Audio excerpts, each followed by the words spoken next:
ഓം നമോ നാരായണായ. ഹരിപ്രിയ അസ്ട്രോവിഷൻ ചാനലിലേക്ക് എല്ലാവർക്കും സ്വാഗതം. ആദ്യമായിട്ടാണ് നമ്മുടെ വീഡിയോ കാണുന്നതെങ്കിൽ സബ്സ്ക്രൈബ് ചെയ്യുവാനും ഷെയർ ചെയ്യുവാനും മറക്കരുത്. കൂടാതെ ജാതക സംബന്ധമായിട്ട് എന്തെങ്കിലും സംശയം തോന്നുന്ന പക്ഷം എൻ്റെ ഈ വാട്സപ്പ് നമ്പറിൽ ബന്ധപ്പെട്ടോളൂ. ഞാനിവിടെ പറയുന്നത് വിശാഖം നക്ഷത്രത്തിൽ ജനിച്ചവരുടെ പൊതുവായിട്ടുള്ള സ്വഭാവ സവിശേഷതകളെക്കുറിച്ചും കൂടാതെ 2026 പുതുവർഷത്തിലാണെങ്കിൽ വിശാഖം നക്ഷത്രക്കാർക്കുണ്ടാകുന്ന ഗുണദോഷ ഫലങ്ങളെക്കുറിച്ചുമാണ് ഞാനിവിടെ പറയുന്നത്.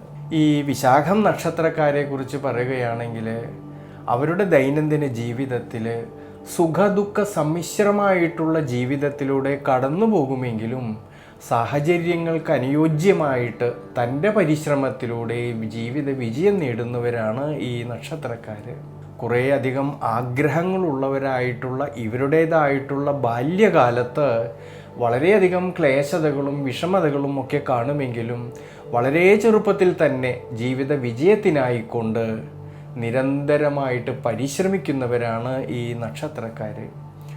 അതുകൊണ്ട് ഇവർ ഏതൊരു ജോലി ഏറ്റെടുക്കുമ്പോഴും അത് ഭംഗിയായിട്ട് നിർവഹിക്കുന്നവരാണ്. ധാരാളമായിട്ടുള്ള സുഹൃത്ത് ബന്ധങ്ങളും പ്രത്യേകിച്ച് എല്ലാവരോടും ആത്മാർത്ഥമായിട്ട് പെരുമാറുന്നവരാണ് ഈ നക്ഷത്രക്കാർ. എന്നാൽ ചില സമയങ്ങളിൽ ഇവർക്ക് മുൻകോപശീലവും കാണാറുണ്ട്, ആത്മനിയന്ത്രണം കുറഞ്ഞവരായിട്ടും കാണാറുണ്ട്.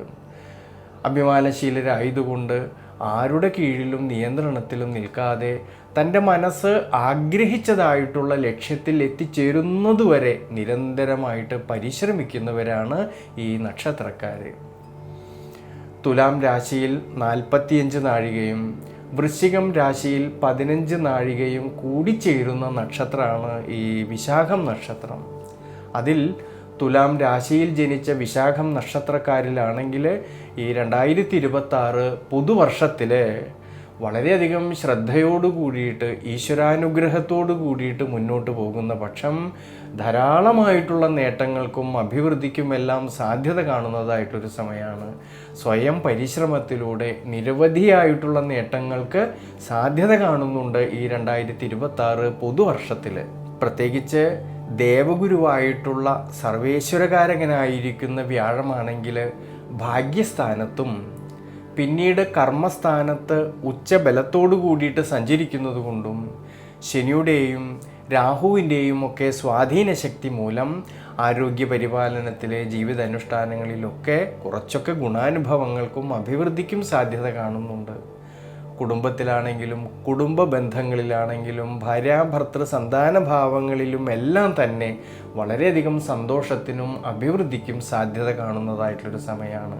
പ്രത്യേകിച്ച് മക്കളുടേതായിട്ടുള്ള കാര്യങ്ങളിൽ വളരെയധികം സന്തോഷാധിക്യത്തിനും സാധ്യത കാണുന്നുണ്ട്. പുതിയ വീട് വാങ്ങുന്നതിനോ നിലനിൽക്കുന്നതായിട്ടുള്ള വീടിൻ്റെ അറ്റകുറ്റപ്പണികൾ പൂർത്തീകരിച്ച് വീട് ഭംഗി കൂട്ടുവാനും സാധിക്കുന്നതായിട്ടുള്ളൊരു സമയം കൂടിയാണ്.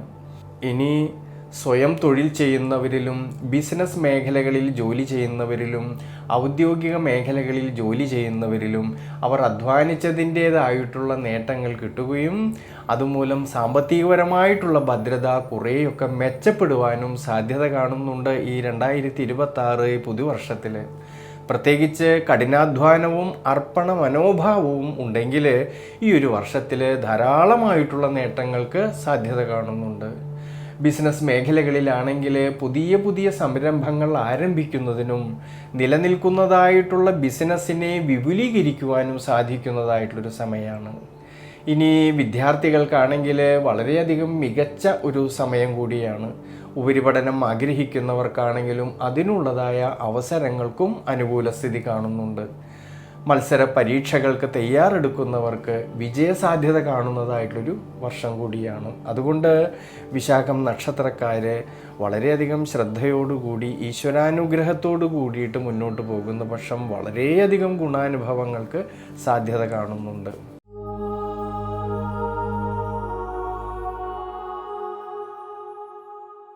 ഇനി വൃശ്ചികം രാശിയിൽ ജനിച്ചവരായിട്ടുള്ള ഈ വിശാഖം നക്ഷത്രക്കാർക്കാണെങ്കിൽ ഗുണദോഷ സമ്മിശ്രമായിട്ടുള്ള ഫലം കാണുന്നതായിട്ടുള്ളൊരു വർഷമാണ് ഈ 2026.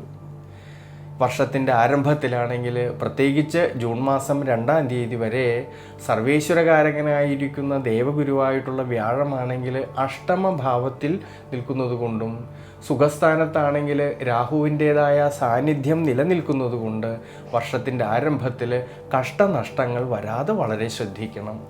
ദൈനംദിന ജീവിതത്തിൽ ചില സമയങ്ങളിൽ ഉണ്ടാകുന്നതായിട്ടുള്ള മാനസികമായിട്ടുള്ളതായ സമ്മർദ്ദങ്ങളെയും ചിന്തകളെയും ഒഴിവാക്കേണ്ടുന്നതായിട്ടൊരു സമയം കൂടിയാണ്. എന്നാലോ ജൂൺ മാസം 2-ാം തീയതിക്ക് ശേഷം ഈ സർവേശ്വരകാരകനായിരിക്കുന്ന ഭഗവാൻ ഭാഗ്യസ്ഥാനത്ത് ഉച്ചബലത്തോടു കൂടിയിട്ട് സഞ്ചരിക്കുന്നത് കൊണ്ടും 5-ാം ഭാവത്തിലാണ് നിൽക്കുന്നതായ ശനിയുടേതായ സ്വാധീന ശക്തി വളരെ അനുകൂലമായിട്ട് കാണുന്നത് കൊണ്ടും ദൈനംദിന ജീവിതത്തിൽ ജൂൺ മാസം 2-ാം തീയതിക്ക് ശേഷം എല്ലാ മേഖലകളിലും ഭാഗ്യപരമായിട്ടുള്ള ശ്രേയസ്സിന് സാധ്യത കാണുന്നുണ്ട്. ആരോഗ്യപരമായിട്ട് ശ്രേയസ്സും കുടുംബപരമായിട്ടും അഭിവൃദ്ധിയും കുടുംബ ബന്ധങ്ങളിലെ അഭിവൃദ്ധിക്കും മനസ്സന്തോഷത്തിനുമെല്ലാം സാധ്യത കാണുന്നതായിട്ടൊരു സമയമാണ്. ഇനി തൊഴിൽ മേഖലകളിലാണെങ്കിൽ പുതിയ പുതിയ അവസരങ്ങൾ കിട്ടുകയും അതുമൂലം അഭിവൃദ്ധിയിലേക്കും ശ്രേയസ്സിലേക്കും എത്തിച്ചേരാമെന്നുള്ളതായ മനോബലം കിട്ടുന്നതായിട്ടുള്ളൊരു സമയമാണ്. നിലവിൽ ജോലി ചെയ്യുന്നവർക്ക് അവർ അധ്വാനിച്ചതിൻ്റേതായിട്ടുള്ള ശ്രേയസ് കിട്ടുകയും ശമ്പള വർധനവിനും എല്ലാം സാധ്യത കാണുന്നുണ്ട് ഈ ജൂൺ മാസം 2-ാം തീയതിക്ക് ശേഷമുള്ള സമയങ്ങളിൽ. ഇനി വിദ്യാർത്ഥികളെക്കുറിച്ച് ചിന്തിക്കുമ്പോഴാണെങ്കിൽ പഠന സംബന്ധമായിട്ട് മുന്നേറ്റത്തിനും അഭിവൃദ്ധിക്കും സാധ്യത കാണുന്നുണ്ട്.